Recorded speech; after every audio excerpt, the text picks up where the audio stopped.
Hey everybody, welcome back to the channel. Here today with some absolutely insane news that will affect every single person in the US whether they're buying a car or not.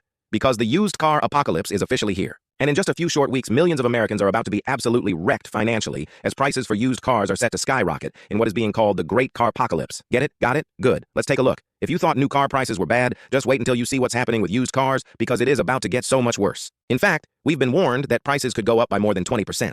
And I'm going to tell you exactly why that is happening right now. The used car market is facing an inventory surge of 3 million vehicles that's about to completely flood the market and wreak havoc on prices. It's happening because millions of people are now selling their cars after they bought them during the pandemic when prices were through the roof. But now that the economy has reopened and people are going back to work, these same people no longer need these cars. And that means millions of cars are being put up for sale. According to Cox Automotive, an estimated 2.6 million people will sell their cars this year. That's 3 times higher than before the pandemic. And this is one of the reasons why prices have already started to fall. But analysts predict they're going to fall even further. CNN reports Americans are getting ready to unleash a wave of used cars on the market that could push prices down as much as 20% from their lofty pandemic highs.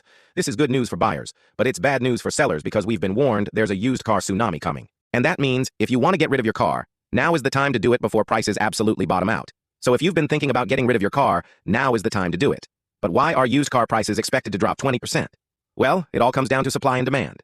During the pandemic, demand for cars skyrocketed, but supply couldn't keep up. This caused prices to skyrocket. But now that the economy is reopening, demand is falling, but supply is rising. And that means prices have nowhere to go but down. But not everyone agrees. Some analysts warn that the used car market is about to crash.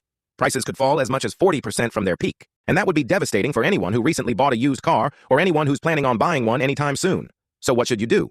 Well, first, if you're planning on buying a used car, now is the time to strike. You can get an amazing deal on a car that you've always wanted. Just make sure you do your research and get a good deal. Don't overpay just because you think you're getting a bargain. Also, if you're planning on selling your car, now is the time to strike. You can cash in on the high prices while you still can. Just make sure you price your car realistically and be prepared to negotiate.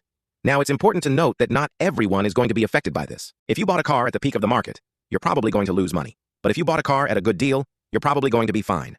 Same goes for selling your car. If you bought your car at a good deal, you'll probably be able to sell it for a profit. But if you bought it at the peak of the market, you're probably going to take a loss. So what's the bottom line here? Well, the used car market is changing, and it's changing fast. If you're planning on buying or selling a car, you need to be prepared. Do your research, be realistic with your pricing, and be prepared to walk away from a deal if it doesn't make sense. What do you think? Are used car prices about to crash, or do you think they're going to stay high? Let me know your thoughts in the comments below. I'd love to hear your thoughts on this. Also, before you go, please make sure you subscribe to the channel and turn on notifications so that way you never miss another video. And I want to thank you guys so much for watching. I know there's a lot of negative stuff going on in the world right now, but I try to bring you guys positive stories that will inspire you and help you to succeed. So again, I want to thank you guys so much for watching, and I'll see you guys in the next video.